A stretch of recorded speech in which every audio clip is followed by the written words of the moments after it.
शेतकऱ्याचा रोष का पाहायला मिळाला?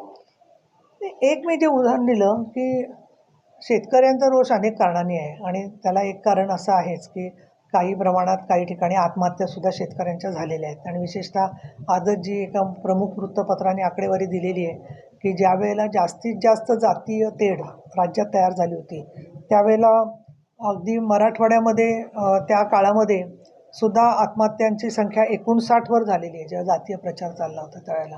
त्यामुळे एक वैफल्यग्रस्त आणि निराशाग्रस्तता जेव्हा माणसाच्या मनाला येते माझ्या मदतीला कोण नाही आहे म्हणून त्यांच्या मनातला तो असंतोष आहे. दुसरं शेतीमालाला भाव देण्याचा प्रयत्न सरकार करतं आहे त्यासाठी अवकाळी पाऊस किंवा दुष्काळ अशा ज्या गोष्टी आहेत त्याच्यामुळे सुद्धा त्यांना नैराश्य येतं आहे. तिसरं म्हणजे बँकांची वागणूक जी आहे ती अतिशय काही ठिकाणी आपल्याला आडमुठी दिसून येते. त्याच्यावरती सुद्धा खूप बैठका सरकारने घेतलेल्या आहेत. स्वतः दादाजी भुसे यांनी या बँकांच्या बैठका घेऊन त्यांना बरंच सुनावलेलं आहे की तुम्ही लोकांच्याबद्दल सहानुभूतीने भूमिका ठेवून त्यांचा जो अधिकार आहे त्याचा विचार केला पाहिजे. परंतु तरी आपल्या मदतीला कोणी नाही आहे.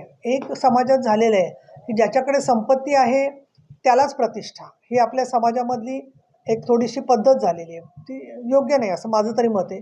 गरीब माणसाला पण प्रतिष्ठा असते आज समाजामध्ये नाही आहे.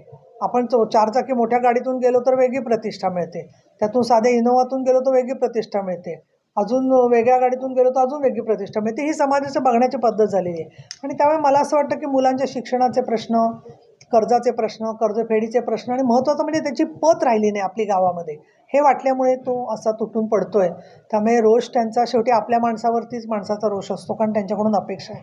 त्यामुळे नाहीतर ते आलेच नसते. त्यामुळे मी त्यांच्या भावनांचा विचार करून सरकार त्याच्यातून अजून चांगला मार्ग काढेल अशी मला खात्री वाटते. पण शरद पवार म्हणतात की तो जर राष्ट्रवादीचा असेल तर मला अभिमान आहे. काय कार्यकर्ते ओळखणं फार अवघड गोष्ट आहे.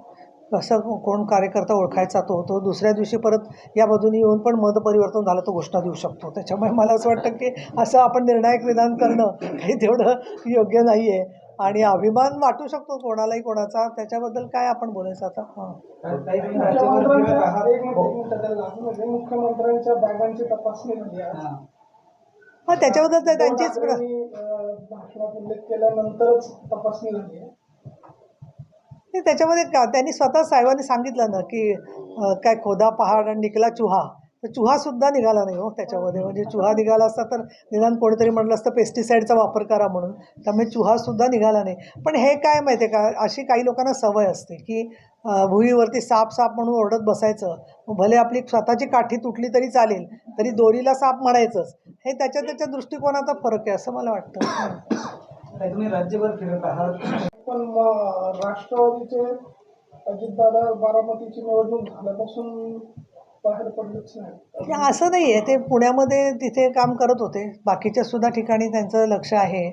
त्यामुळे मला असं वाटतं की त्यांनी त्यांचे स्वतःचे जे काही काम चाललेलं आहे त्याच्यावरती त्यांचं लक्ष आहे. त्यांचं संपूर्णपणे ते भूमिकेने बरोबर आहे. त्यांचे कार्यकर्ते काम करतात. आज तटकरे साहेब आलेले आहेत समजा नाशिकमध्ये, तर तटकरे साहेब आलेत म्हणजे ते काय अजितदादांना सोडून किंवा त्यांचा विचार सोडून आलेले नाही आहेत. प्रफुल्ल पटेल होते तिथल्या मधल्या बैठकांना, त्या ठिकाणी त्यांचे नेते मंडळी दिसलेली आहेत.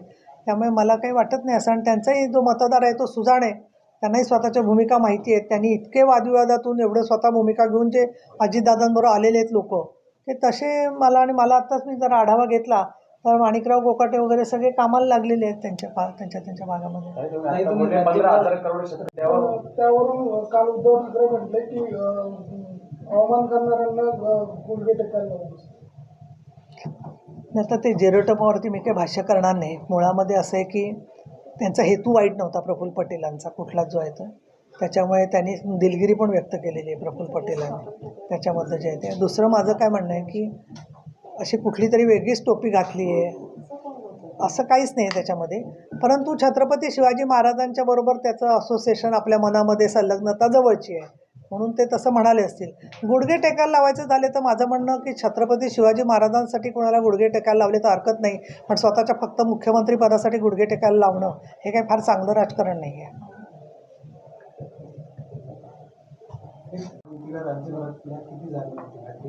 आता अजून मतदान व्हायचं आहे आपलं ना, त्याच्यामुळे त्या मतदानाच्या संदर्भामध्ये आपण झाल्यावरती बोलणं योग्य, कारण शेवटी टक्केवारीवरती वगैरे होतं. पण आमचं जे 45 पार म्हणतोय त्याच्यापर्यंत आम्ही पोचू असं मला वाटतंय. याचं कारण सांगते मी तुम्हाला, की एक तर आमच्याकडे म्हणजे शिंदे साहेबांच्याकडे मला जे चित्र दिसतंय सभांमध्ये वगैरे 45पर्यंतचा मतदार खूप आहे. म्हणजे कुठल्याही सभात महिलांचे सुद्धा मी मेळावे पाहिले, कोल्हापूरला, वाशिमला, प्रत्येक ठिकाणी. तर महिला ज्या येत आहेत त्या उत्तम त्यांना कळतं आहे राजकारण. म्हणजे त्यांना योजना माहिती आहेत, त्यांना बँकांचे व्यवहार माहिती आहेत. म्हणजे पूर्वी जी परिस्थिती होती की एकदम काही न कळणारी माणसं येऊन बसायची, तसं नाही आहे. राजकीय जागृती प्रचंड झाली या सगळ्या गोष्टींच्यामुळे. हे एक मला कारण वाटतं. दुसरं, सोशल मीडिया खूपच ॲक्टिव्ह आहे.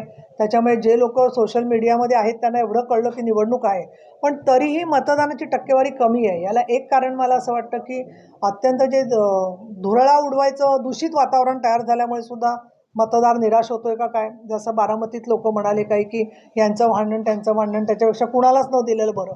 तर मी तर तुम्हालाच विनंती करीन सर्वजणांना की लोकांचा त्याच्यामध्ये आपलं ते प्रार्थनेमधलं गाणं आहे ना, इतनी शक्ती हमें दाता, की मन का विश्वास कम न हो जाए. त्याच्यामुळे हे सुद्धा आवश्यक आहे की आपला विश्वास लोकशाहीवरचा उडाला किंवा नाही उडाला तरी आपल्याकडे लोक जे आदर्श म्हणून पाहतायत, तर त्यावेळेला त्यांचा विश्वास उडू नये एवढं तरी आपण करू शकतो असं मी म्हणेन. आणि काही याच्यासाठीच आहे की तुम्ही काँग्रेसमध्ये विलीनीकरण होते, तर त्याकडे कसं बघतात तुम्ही?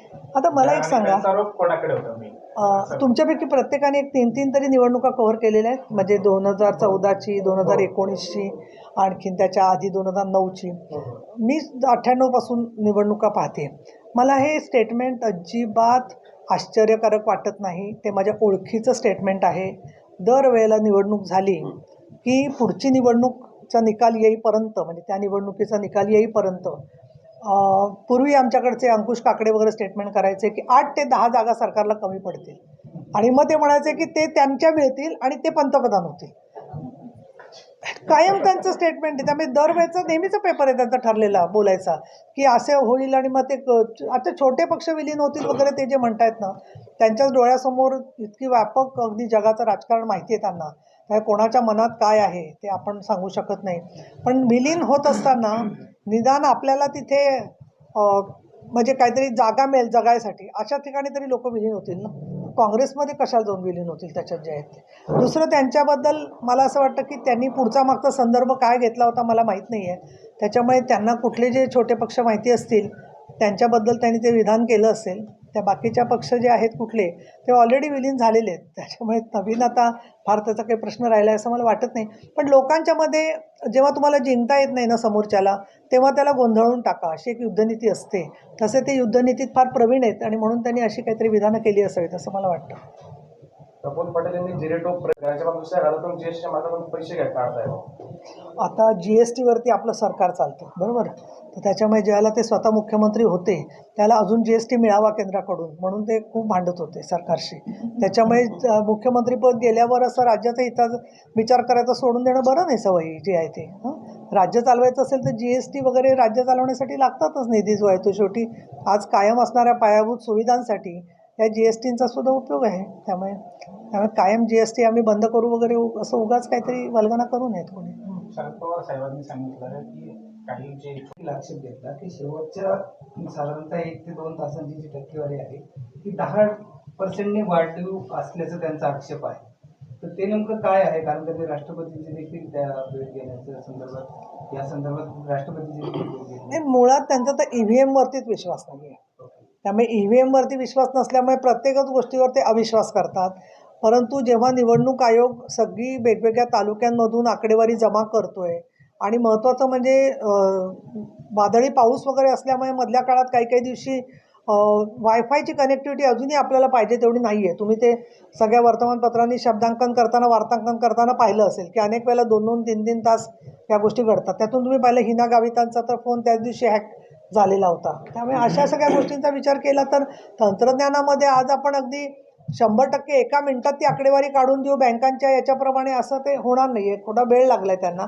परंतु शेवटी त्यांनी आलेली मतं, त्याची गणित, त्याचं व्हॅलिड ठरलेली वोट्स ही जर का पाहिली तर मला वाटत नाही की त्याच्याबद्दल त्यांना काही शंका राहायला पाहिजे म्हणून. तो एक थोडंसं मला वाटतं की रडीचा डाव आधीच सुरू केल्यासारखं, ज्याला पेपर कठीण गेलेला असतो तो माणूस आधीच म्हणायला लागतो पेपर नीट छापलाच नव्हता. तसं का करावं एवढ्या मोठ्या नेत्यांनी, मला कळत नाही त्याच्यात. उद्धव ठाकरे काल बोलले मोदींकडे प्रचार आहे लोकसभेच्या या सगळ्या गोष्टींमध्ये, तर हा वंशावळ, असली नकली आणि या सगळ्या गोष्टींवरतीच फिरतो आहे, ज्या आजपर्यंत महाराष्ट्राने कधी असा प्रचार पाहिला नव्हता निवडणुकांमध्ये कधी. तर याच्यातनं एक असं वाटत नाही का गलिच्छ लेवलला जे काही आरोप प्रत्यारोप होत आहे सभांमधनं होते, तर हे कुठेतरी बदलायला पाहिजे सगळ्या गोष्टी होत आहेत. म्हणजे एक काय एक आरोप झाला की त्याला लगेच दुसरा प्रति आरोप केला जातो आहे, त्याच्यावरती सगळ्या गोष्टी नाही, दोन लेवल सोडली जाते. माध्यमांची प्रभाव फार वाढलेला आहे आता, जो पूर्वी नव्हता. माध्यमांचा होता पण प्रिंट मीडिया होता जास्त, आणि त्याच्यामधून सुद्धा तुम्हाला आठवत असेल तर कितीतरी जुनी उदाहरणं आहेत की ज्याच्यामध्ये वर्मावरती घाव घातलेले आहेत नेत्यांनी एकमेकाच्या अगदी त्याच्यामध्ये. आणि त्याची उदाहरणं झाली तर तुम्हाला आठवत असेल की संयुक्त महाराष्ट्र झालाच पाहिजे, तर चव कशाला असा प्रश्न विचारल्यावर सखा पाटलांनी त्यांनी सांगितलं की म्हणजे चव्हाणातला चव काढून टाकलं तर काय राहील. त्याच्यामुळे इथपासून ते स्वतः आचार्य अत्रे आणि बाळासाहेब ठाकरे यांचे जर का डिबेट्स आपण पाहिले तर ते एकमेकाचं चांगलेच खरडपट्टी काढत होते. तर मला असं वाटतं की आता त्यांच्यासारखं एक आपल्या मनात प्रतिभा नाही आहे, त्याच्यामुळे आपल्याला थोडंसं दचकायला होतं.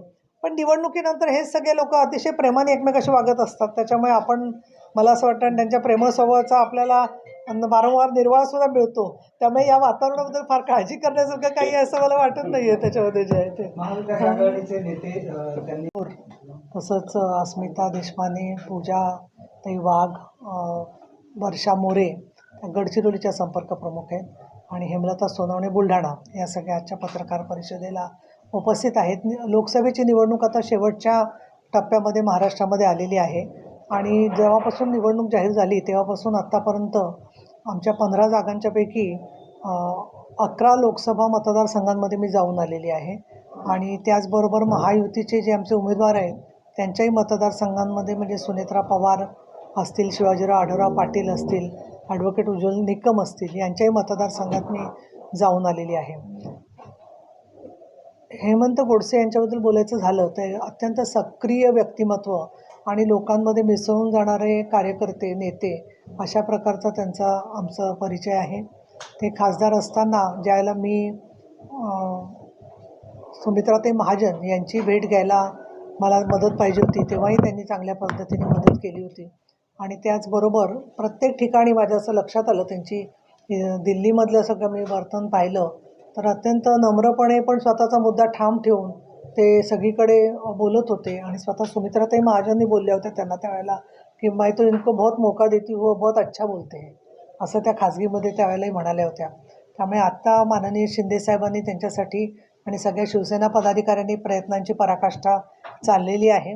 आणि नाशिकमध्ये बऱ्याचशा गोष्टी घडलेल्या आहेत. नाशिक हे उद्योगाचं, पर्यटनाचं तीर्थक्षेत्र, त्याचबरोबर एक वेगळ्या प्रकारचा सांस्कृतिक इतिहास असणारं शहर नाशिक आहे.